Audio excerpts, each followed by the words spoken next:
인사할까요? 대신 인사할 때 활짝 웃어야 됩니다. 웃으시면서 옆 사람하고 잘 오셨습니다.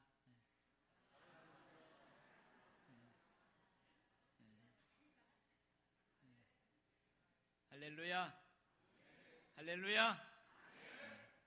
우리 한국의 어머니들에게는요, 병원에 가도 엑스레이를 찍어도 CT를 찍어도 드러나지 않는 질병을 가지고 살아간답니다. 우리 한국의 어머니들이. 그게 뭔 줄 아세요? 화병이랍니다. 화병.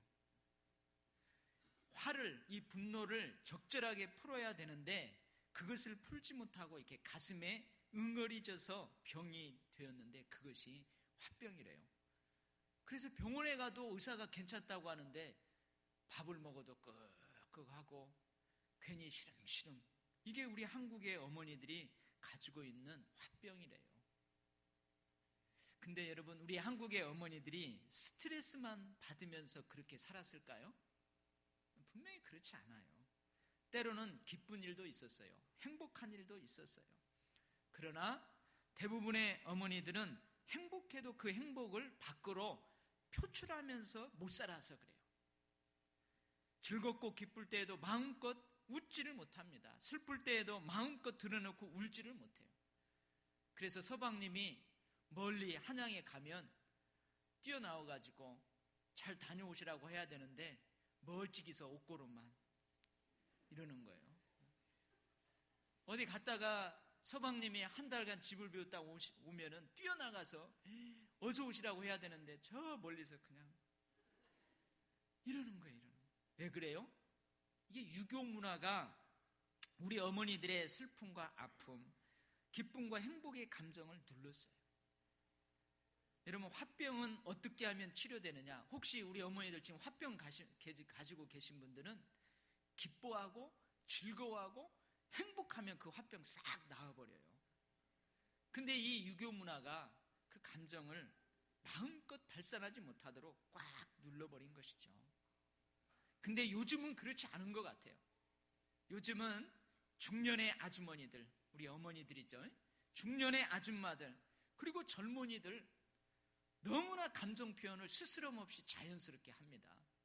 그러니까 여러분, 그 인터넷 매스컴에 보니까 어떤 청춘 남녀가 저기 일산 호수공원에 막걸리 사다 놓고 거기서 이상한 짓을 해갖고 막 인터넷에 나오고, 그리고 이 전철에서도 상대방이 나를 기분 나쁘게 하면 그 분노라는 감정을 너무도 과격하게 막 발산을 하는 거예요. 사랑이라는 감정도 장소, 시간, 나이 상관없어요. 아무 데서나 막 그렇게 드러내는 거죠.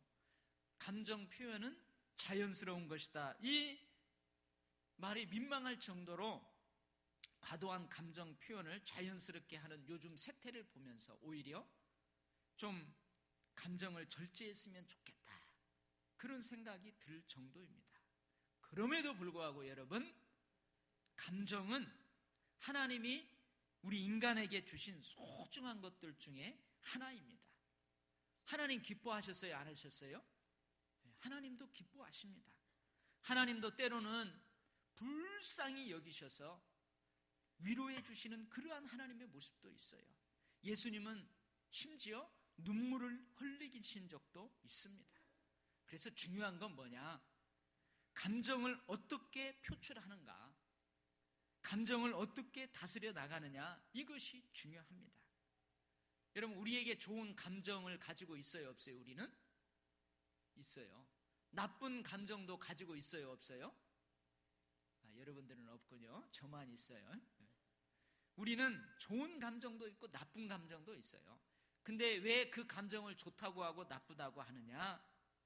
그 감정이 표출되는 방법에 따라서 그게 좋은 감정이 될 수 있고 나쁜 감정이 될 수 있는 거예요. 그래서 우리는 사람들과의 관계에 있어서 감정을 잘 다스리며 표현하는 것이 중요합니다. 하나님과의 관계에 있어서도 마찬가지예요. 우리는 하나님과의 관계에 있어서도 여러 가지 감정을 가질 수 있어요. 그러한 감정을 다양한 모습으로 하나님께 표현을 할 수 있는 것입니다. 근데 이 감정에는 극단의 위험성이 있습니다. 그래서 너무 감정적인 신앙에 치우치는 그 신앙의 모습은 바람직하지 못하다고 권면을 합니다. 우리가 너무 감정에 치우치고 그러면은 그게 바른 신앙인의 모습이 아니에요. 그런데 이런 권면을 너무 강하게 하다 보면 자칫 감정은 하나님께서 사람들에게 주신 소중한 것들 중에 하나라는 사실까지도 묵살할 수 있어요. 그렇기 때문에 우리가 감정에 치우친 신앙도 바람직한 신앙인의 모습이 아니지만, 그렇다고 해서 너무나 감정에 메말라버린 그 신앙인의 모습도 바른 신앙인의 모습이라고 할 수가 없는 것입니다. 그래서요, 우리 신앙인들에게 감정이란 때로는 그 사람의 영적 온도계가 될 수 있어요. 여러분, 말씀 앞에서 하나님이 나에게 주시는 말씀이구나, 아멘, 하나님 그렇게 말씀의 능력을 체험하게 하실 줄 믿습니다, 아멘, 그 사람의 영적 상태를 나타내는 온도계가 될 수 있다는 거예요. 네, 하나님의 말씀을 들으면서도 진짜 그래? 목사님이나 그 말씀대로 한번 살아보시지. 하나님의 은혜는 그러겠어?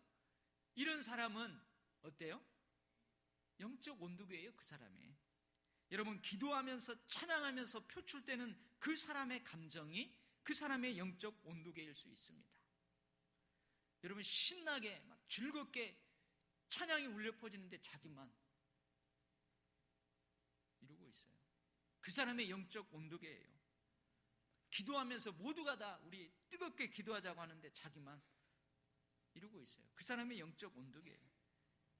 예배 가운데 표현되는 우리의 감정들이 하나님 앞에서의 우리의 영적 상태를 나타내는 그 온도계가 될 수 있다는 말입니다.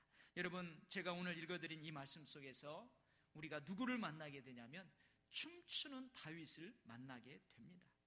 춤추는 다윗을 만나게 돼요. 다윗은 사무엘 선지자로부터 왕으로 기름 부음을 받았어요. 근데 여러분, 사무엘 선지자로부터 왕으로 기름 받은 다음에 바로 왕으로 등극한 게 아니에요. 몇 년 후에 왕으로 등극한 줄 아세요? 10년 후에. 10년 동안 현재 왕자에 앉아있는 사울 왕에게 쫓기는 생활을 10년 동안 하게 됩니다. 그리고 하나님께서는 이 10년 동안의 기간을 다윗을 훈련하고 준비시키십니다. 10년 동안의 훈련과 준비하는 과정을 거쳐서 이스라엘의 왕이 된 다윗은 수도를 어디로 옮기느냐? 예루살렘으로 옮겨요. 예루살렘을 다른 말로는 시온 산성, 다윗성, 그렇게 부를 수가 있어요. 예루살렘 성으로 이제 수도를 옮겨요. 그리고 다윗이 왕이 된 다음에 어떤 일을 했느냐? 평상시에 이스라엘을 가시처럼 괴롭히는 그 족속들이 있어요. 그게 뭐냐면 블레셋이에요, 블레셋. 근데 다윗이 왕이 된 다음에 이 블레셋을 이스라엘 땅에서 완전히 축출해냅니다. 그리고 만군의 하나님 여호와께서 다윗과 함께함으로, 다윗의 정부와 함께함으로 다윗은 점점 강성해져 갑니다. 그래서 정치적으로도 군사적으로도 안정된 기반을 이 다윗 왕정 시대 때 확립하게 돼요. 근데 여러분, 이렇게 정치적으로도 안정되어 있고 군사적으로도 안정되어 있는 이 다윗의 마음에 항상 한 가지 걸리는 게 있었어요. 모든 것들이 완벽하게 풍요롭게 다 갖추어져 있으면 마음이 늘 평안해야 되는데 이 다윗의 마음 한쪽 구석에 늘 걸리는 것이 있었어요. 그게 뭐냐? 엘리 제사장 때에 블레셋에게 빼앗겼던 법궤예요, 법궤. 자기는 좋은 집에서 편안하게 지내는데 하나님의 임재를 상징하는, 여호와의 이름으로 지칭하는 그 법궤, 언약궤는 기랏 여아림의 집에서 70여 년간 그렇게 방치되어 있는 거예요. 다윗이 마음에 항상 이게 걸리는 거예요. 다윗은 자신이 왕이면서도 하나님을 이스라엘의 진정한 왕으로 모시고자 하는 그런 마음이 간절했어요. 그래서 어떻게 해요? 여호와의 언약궤 법궤를 예루살렘 성으로 옮기게 됩니다. 다윗은 이 법궤가 예루살렘 성 안 정해진 곳으로 들어올 때에 막 춤을 추면서 법궤 뒤를 따라가요. 춤을 추면서 법궤 뒤를 따라갑니다. 오늘 14절에 보면은 춤을 추는데 라는 동사가 쓰여지고 있고 21절에 보면 뛰놀리라 라는 그 동사가 쓰여져 있는데요, 영어로 어떤 단어냐면 춤을 춘다 이 말이에요. 여러분 잘 아는 것처럼 댄싱이라는 영어 단어가 사용되고 있어요. 그리고 뛰놀리라 21절은 댄싱이라는 단어가 아니고 celebrate, 여러분 셀러브레이션, 축하한다 막 그런 단어가 사용되고 있습니다. 음악과 춤은 이스라엘 백성들의 기쁨과 즐거움의 세레머니였습니다. 만군의 여호와 하나님의 임재를 상징하는 법궤가 예루살렘 성으로 들어오는 것에 대해서 지금 다윗은 셀러브레이트 댄싱을 추는 거예요. 여러분 가끔 그 축구 경기를 보잖아요. 그러면 축구 경기를 하다가 골인을 든 선수가 어떻게 해요? 팍 하면서 막 이것을 뭐라 그래요?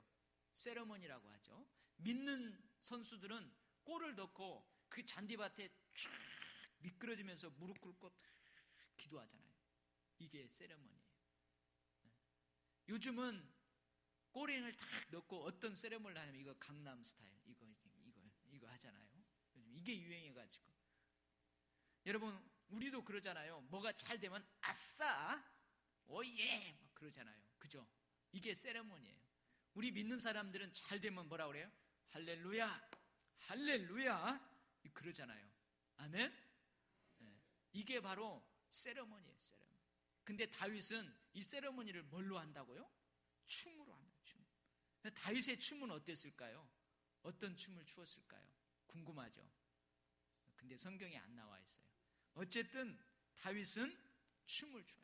근데 다윗이 어떤 춤을 어떻게 추었는지 우리가 알 수 없지만 우리가 알 수 있는 한 가지가 있는데, 다윗이 춤을 추는데 기쁨으로 춤을 췄대.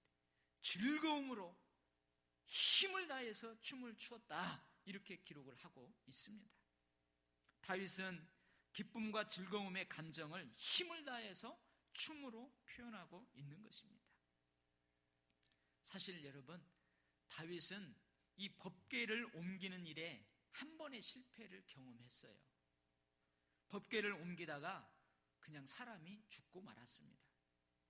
이러한 실패를 경험한 다윗은 이 법궤를 옮기는 일에 두려움을 가지고 있었어요. 그래서 그는 법궤를 예루살렘 성으로 마저 옮기지 못하고 오벳 에돔이라는 그 집에 3개월 동안 방치해 둡니다. 근데 하나님께서요, 오벳 에돔 집에 3개월 동안 언약궤가 있는 동안에 그 집에 놀라운 축복을 주세요. 엄청난 축복을 주세요. 그러면 여러분, 다윗은 3개월 동안 무엇을 했을까요? 법궤를 옮기는 일을 내가 포기해야 되겠다, 아예 포기해버렸을까요? 아니면은 법궤를 아예 영영 잊고 있었을까요? 그렇지 않습니다. 오늘 본문하고 비슷한 역사를 기록하고 있는 역대상 15장에 보면 다윗이 법궤를 옮기는 일을 기록하고 있어요. 13절에 이런 기록이 있습니다. 전에는 너희가 매지 아니하였으므로 우리 하나님 여호와께서 우리를 찢으셨으니 이는 우리가 규례대로 그에게 구하지 아니하였음이니라. 처음에 법궤를 이동할 때 다윗은 열정만 있었어요. 하나님께 자세히 물어보지 않았어요. 이 법궤를 어떻게 이동시켜야 되는지 자세히 알아보지 않았어요. 그래서 자기 딴에 가장 좋은 방법으로 했는데 어떻게 했느냐? 한 번도 멍에를 매보지 않은 소, 거기에다가 수레를 메어가지고 새 수레를 메어서 거기다 법궤를 싣고 예루살렘으로 이동해 왔어요. 근데 갑자기 오다가 중간에 이 소가 뛰는 거예요. 그러니까 그 수레에 실려있던 법궤가 땅으로 떨어지려고 하니까 그 뒷따드는 사람이 그걸 탁 잡아요. 그 자리에서 즉사합니다. 그 자리에서 죽게 돼요. 아마 3개월 동안 다윗은 하나님께 기도했을 것입니다. 법궤를 우리가 뭘 잘못했길래 사람이 죽게 되는가? 법궤를 옮기는 일에 대해서 하나님께 자세히 물어봤을 거예요. 아마 역대 그 기록들을, 율법들을 펴놓고 어떻게 해야 되는데 철저히 준비했을 것입니다. 실패 뒤에 오는 기쁨, 실패의 두려움을 극복하고 누리는 즐거움, 그것도 하나님께서 보증하는 기쁨과 즐거움인데 여러분 어찌 힘을 다해서 춤을 추지 않겠습니까? 저는 다윗이 이해가 됩니다. 막 덩실덩실 춤을 추는 거예요. 우리 지금은 환갑잔치 안 하잖아요. 왜냐하면 지금은 80, 90, 100살까지 사시니까 60은 청춘이에요. 근데 저희 어렸을 때 보면 회갑잔치 하면은 그 부모님 장수했다고 해가지고 마을 사람들 다 초청해가지고 잔치를 해요. 그런 때 보면 60 장수했다고 해가지고 그 식구들이 나와서 막 한복 입고 막 춤을 추는 거예요. 그래서 우리나라 식으로 하면은 다윗이 한번 실패했잖아요. 근데 지금은 성공한 거예요. 하나님이 인정해 주신 거예요.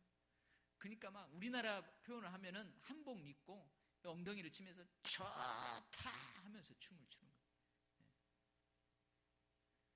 사랑하는 우리 도율교회 성도 여러분, 우리가 승리할 때만 하나님이 우리와 함께 하시는 것일까요? 그렇지 않습니다.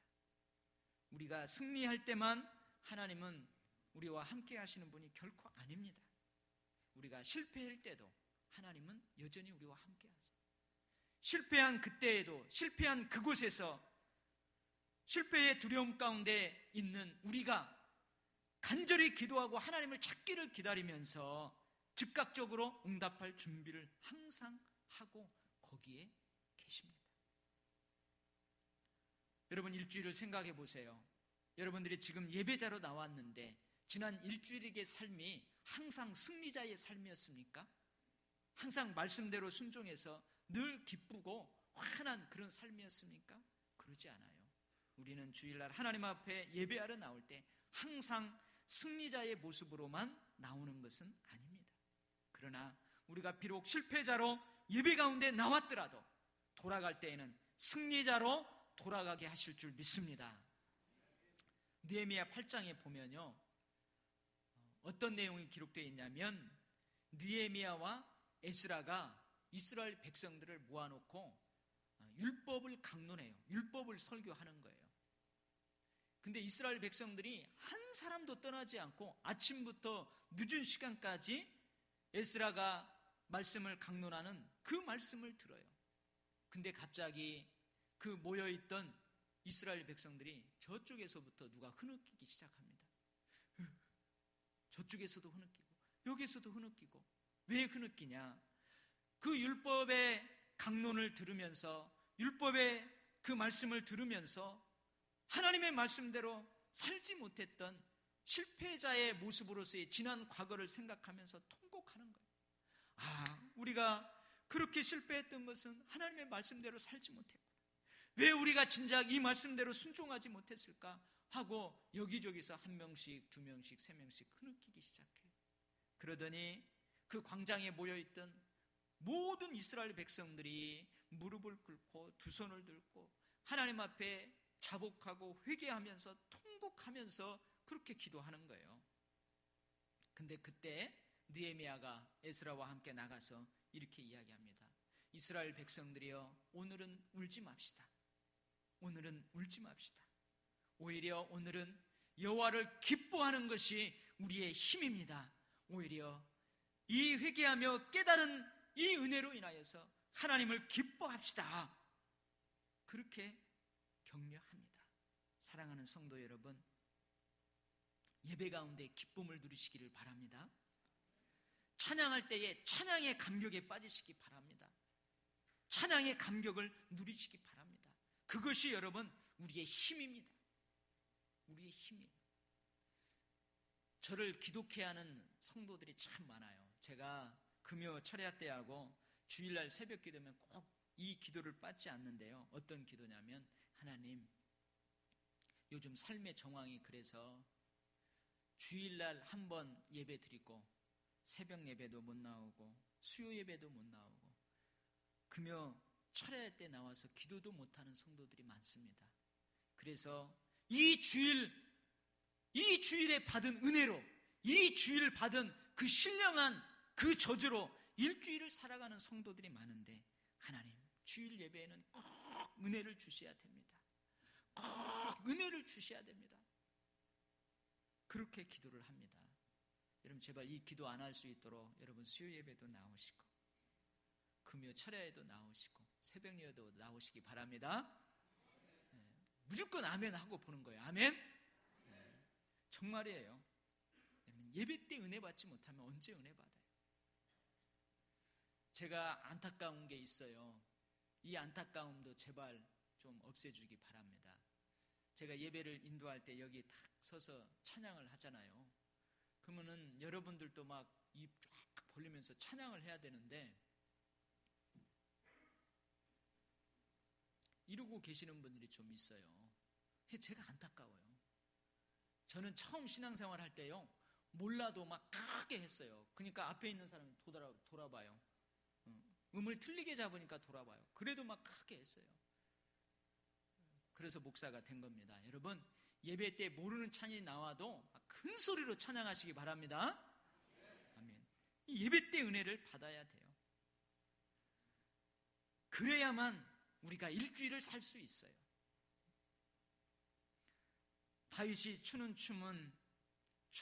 이 춤은 기쁨과 즐거움의 신앙에서 흘러나오는 춤이에요. 그는 하나님께 축복받기 위해서 춤을 추는 것이 아닙니다. 다른 이방 종교들은 그 신을 위로하려고 그 신 앞에서 춤을 춰요. 그 신에게 저주받지 않으려고 춤을 춰요. 그래서 막 자기들끼리 흥을 돋구면서 그 신을 위로하고 그 신의 저주를 피하기 위해서 막 춤을 추고 그렇게 해요. 그러나 다윗은 그러한 춤이 아니에요. 이미 하잘것없는 목동의 삶에서 자기를 빼어서 이스라엘의 주권자를 삼으신 그 하나님 여호와께 감사하면서 춤을 추는 거예요. 70년 동안 방치되었던 그 법궤를 다시 예루살렘 성으로 메어올 수 있게 하신 그 하나님의 은혜에 감사하면서 추는 기쁨의 즐거움의 춤입니다. 그래서요, 다윗은 이 은혜 받은 춤, 이미 축복받은 그 춤추는 신앙으로 법궤를 딱 안치한 다음에 이스라엘 백성들을 다 축복해요. 떡 한 덩이씩 다 나눠줘요. 그리고 축복합니다. 만군의 여호와의 이름으로 모든 백성들을 축복해요. 여러분, 우리는 무엇을 받으려고 하나님을 예배하지 않습니다. 이미 받아 누렸기에 하나님을 예배하는 줄 믿습니다. 내가 무엇을 받기 위해서 예배의 자리에 나오는 것이 결코 아닙니다. 이미 하나님께서 내게 베푸신 은혜가 그 축복이 크기에 예배의 자리에 나오는 것입니다. 내가 사랑받기 위해 하나님을 예배하는 것이 아닙니다. 이미 내가 저 십자가의 파격적인 사랑, 값없는 엄청난 사랑을 내가 받았어요. 너무 커요. 그래서 하나님을 사랑한다고 고백하면서 하나님을 예배하는 것입니다. 그리고 돌아가서 그 은혜로, 그 축복으로, 그 힘으로 사람들을 축복하며 살아가는 것입니다. 이것이 참된 예배자의 모습입니다. 이것이 참된 예배자의 세레머니입니다. 여러분들 늘 예배에 나올 때마다 이러한 귀한 마음을 가지고 나오시기를 바랍니다. 오늘 본문에서 또 중요하게 보아야 될 문구가 있는데 그게 뭐냐면 여호와 앞에서라는 문구입니다. 여러 번 반복되고 있어요. 14절, 16절, 21절. 여러 번 반복된다는 것은 그만큼 그것을 강조하고 있다는 말이에요. 특히 다윗은 여호와 앞에서 힘을 다해서 춤을 추는데 왕복을 입은 게 아니고 무슨 옷을 입었대요? 배 에봇을 입었답니다. 다윗이 여호와 앞에서, 하나님 앞에서 배 에봇을 입었어요. 제사장들의 옷은 엄청 화려합니다. 레위기를 읽어보면은 이 제사장들이 입는 옷은 너무너무 화려해요. 여기에 막 24개의 보석들이 쫙 박혀 있고요. 그 당시 어려운 채색의 옷을 입고 있어요. 다 금은 보석으로 이렇게 치장이 되어 있는 화려한 옷을 입고 예배를, 제사를 집례해요. 배 에봇은 누가 입느냐? 그 제사에 참석하는 일반 성도들이 입는 예복이에요. 무슨 말이에요? 다윗은 적어도 하나님 앞에서 자신이 입는 왕복을 벗어놓고 낮아진 모습으로 하나님을 이스라엘의 진정한 왕으로 모시는 것입니다.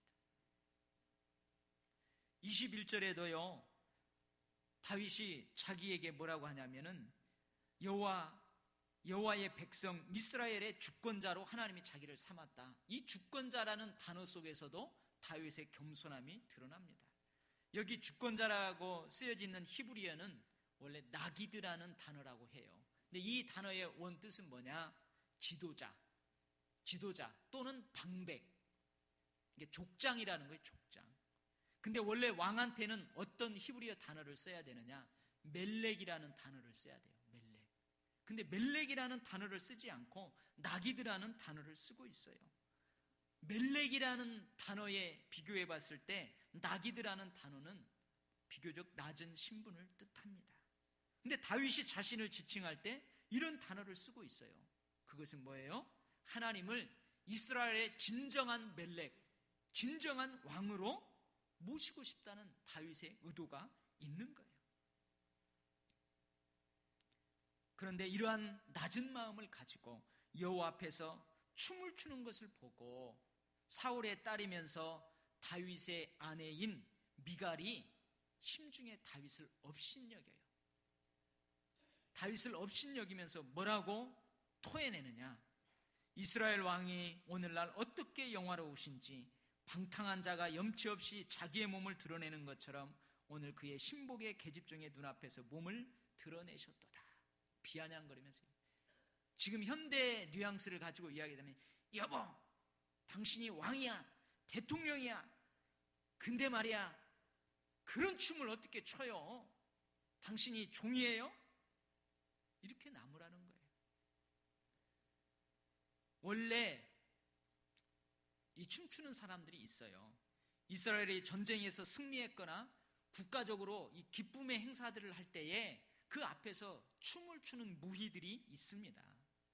근데 이 무희들은 어떤 신분의 사람들이냐? 노예들이에요. 노예들. 종들이에요. 종들. 노예나 종들이 그 앞에 나와서 춤을 춰요. 근데 지금 다윗이 어디에 있어요?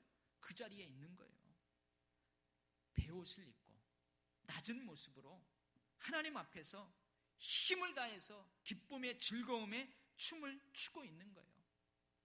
근데 미갈은 종처럼 행동한 다윗을 업신여기는 것입니다. 미갈이 뭐라고 그래요? 방탕하다고 그러죠.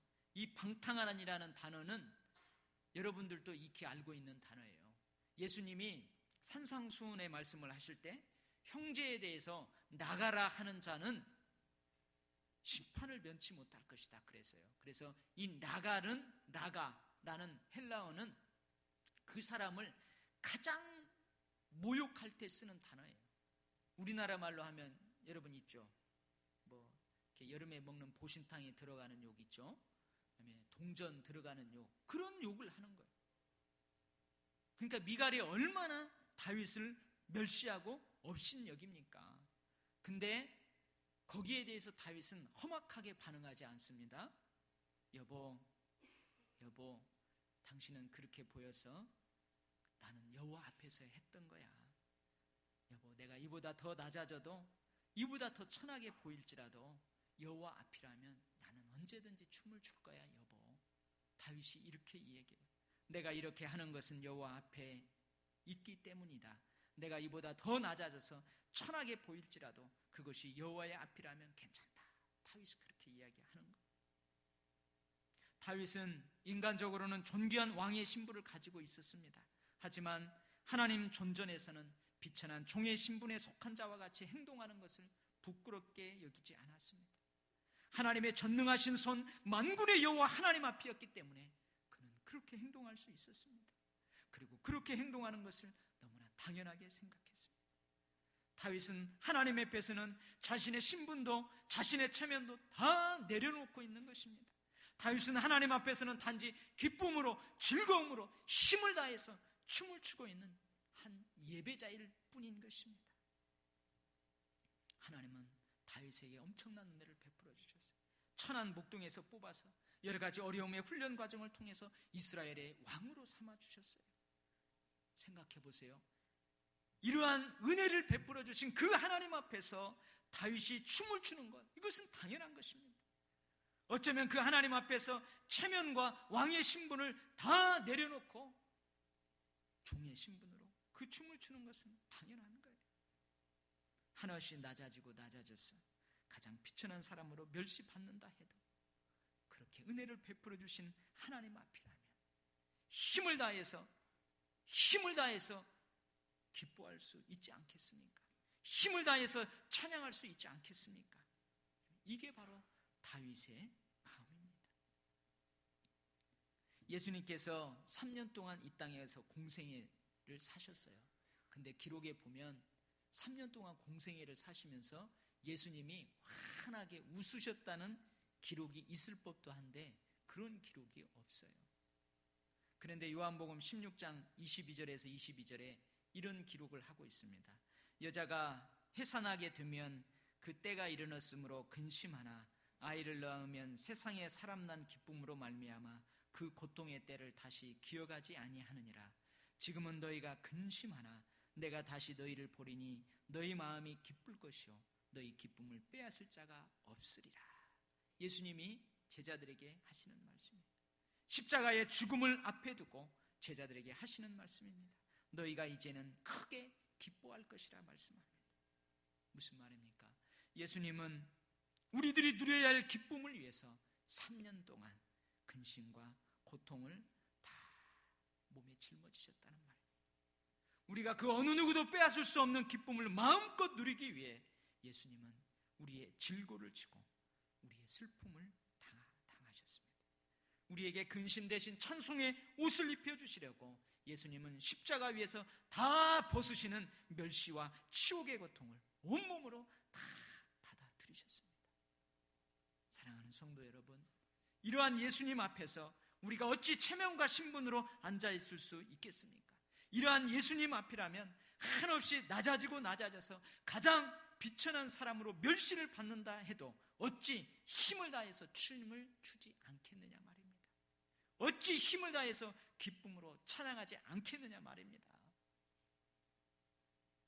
예배는 하나님 앞에 서는 것입니다. 예배는 하나님 앞에 서는 거예요. 근데 만약 혹 여러분의 눈에 예배 시간에 사람만 들어오고 인간의 소리만 귀에 들어온다, 그러면 빨리 돌아서야 됩니다. 그 사람은 결코 기쁨으로 춤출 수 없기 때문에 그래요. 그 사람은 예배자가 아닙니다. 그러면 여러분, 예배 드릴 때에 자꾸 눈으로 뭘 찾지 마시기 바랍니다. 오히려 마음의 문을 활짝 열고 하나님 앞에 서시기를 바랍니다. 그러면 하나님이 여러분에게 은혜를 주실 줄 믿습니다. 미갈을 보세요. 미갈은 그 여호와의 법궤가 들어올 때 다윗은 내려가서 뒤따라오면서 춤을 췄잖아요. 미갈은 저 멀찍이 창밖에서 그것을 내려다보고 있어요. 기쁨의 행렬에 동참하지 못하고 창 너머 구경하는 구경꾼으로 서 있습니다. 구경꾼의 눈에는 왕의 신분으로 채통을 지키지 못하는 다윗의 모습만을 볼 수 있게 되어 있어요. 하나님을 보지 못하는 거예요. 구경꾼은 계집종 앞에서 몸을 드러내는 방탕한 왕의 모습만을 볼 수 있지, 하나님이 주시는 그 기쁨과 즐거움으로 춤추는 그 신앙을 보지 못하는 거예요. 예배의 자리에 구경꾼으로 와 있으면 기쁨과 즐거움으로 춤출 수가 없습니다. 다윗 앞에 서 계시는 그 하나님을 미갈처럼 보지 못합니다. 체면과 신분을 버리고 그렇게 기쁨으로 춤출 수 없는 것입니다. 그래서 여러분, 구경꾼인 미갈은 죽는 날까지 뭐가 없었대요? 23절에 그러므로 사울의 딸 미갈이 죽는 날까지 그에게 자식이 없었어요. 얼마나 안타까워요. 얼마나 안타까워요. 구경꾼으로 기쁨과 즐거움에 춤추는 신앙, 그 신앙을 소유하지 못한 미갈은 죽는 날까지 자식이 없었답니다. 구경꾼은 여호와를 기뻐하는 자에게 임하는 그 하나님의 능력, 은혜, 축복을 받을 수가 없습니다. 사랑하는 우리 도율교회 성도 여러분, 묻겠습니다. 여러분은 다윗처럼 춤을 출 수 있겠습니까? 아멘 크게 하는 거예요. 다시 한번 물어볼게요. 아니 일어나서 다 춤추라고 안 할 테니까 아멘 크게 하세요. 여러분은 다윗처럼 춤을 출 수 있겠습니까? 아멘. 나는야 다윗처럼 춤을 출 거야. 나나나나나나. 이거 이제 우리 금요 철야 때 오후 찬양 예배 때 우리 문전사모가 한번 해봐요. 우리 청년들 이거 하면 다 일어나고 막 신나게 찬양하잖아요. 하나님 앞에서. 다윗과 같은 춤추는 신앙으로 구경꾼이 아닌 좋은 예배자의 모습으로 언제나 여러분 모두가 기쁨의 삶을 살아가시기를 축복합니다. 축복받아서 많은 사람들에게 축복을 나누어지는 그런 행복한 삶을 살아가는 여러분의 삶이 되시기를 주의 이름으로 간절하게 축원합니다. 아멘. 기도하겠습니다. 하나님 아버지 감사합니다. 천한 자를 높여주셨고 능력이 없는 자를 능력이 있게 하셨고 가난할 때 우리를 부욕해 하셨던 주님, 그 주님 앞에서 우리도 다윗처럼 춤추는 신앙으로 늘 하나님을 기뻐할 수 있게 하여 주시옵소서. 하나님 평생 살아가면서 이 하나님의 은혜에 대한 감격과 감사를 잃어버리지 않도록 늘 성령 충만하게 하여 주시옵소서. 하나님 기도합니다. 우리 돌교회 성도들 삶의 정황이 허락되지 않아서 이 주일 예배 한 번만으로 주시는 은혜로 일주일을 살아가야 되는 안타까운 사람들 많이 있습니다. 하나님 우리 돌교회에서 드려지는 예배마다 하나님이 큰 은혜를 주시옵소서. 큰 은혜를 주시옵소서. 그래서 신령한 은혜와 그 능력을 가지고 늘 힘있게 전진하는 승리의 신앙인들 다 되도록 그렇게 축복하여 주옵소서. 예수님 이름으로 기도하옵나이다.